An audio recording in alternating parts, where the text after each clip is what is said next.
You don't even need a single video clip or photograph to prove the moon landings were staged. All it takes is logic. Cold, simple logic. Let's start here today with 50 years of technological advancement, billions of dollars in funding and rockets that are supposedly far more advanced than those of the 1960s.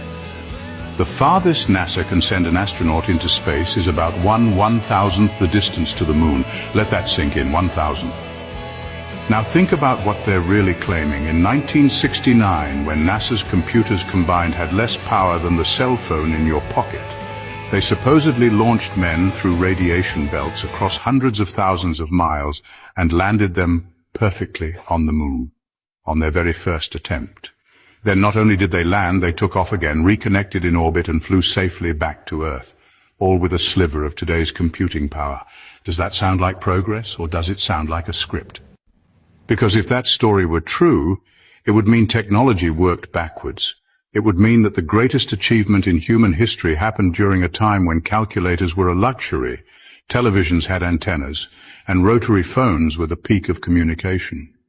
Since when does technology peak in the past, only to fail in the future?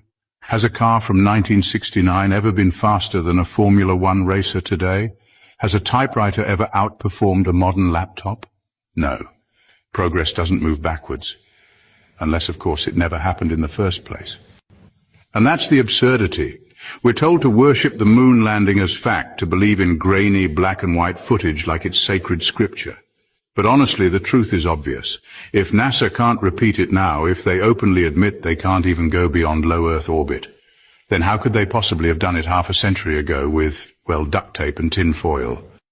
The answer is simple. They couldn't. They didn't. The moon landing wasn't mankind's greatest step. It was mankind's greatest lie. And people cling to it, defend it, almost like a religion. Because, to admit it was faked would unravel everything else.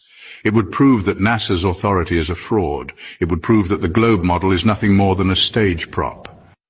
So I'll leave you with this. If the moon landings were real, why can't they do it again today? Why is it that in the supposed golden age of technology, the impossible is somehow more impossible than it was in 1969? The answer is staring us in the face. They never went, and the truth has been hidden above the flat, motionless Earth all along. This video is for entertainment purposes.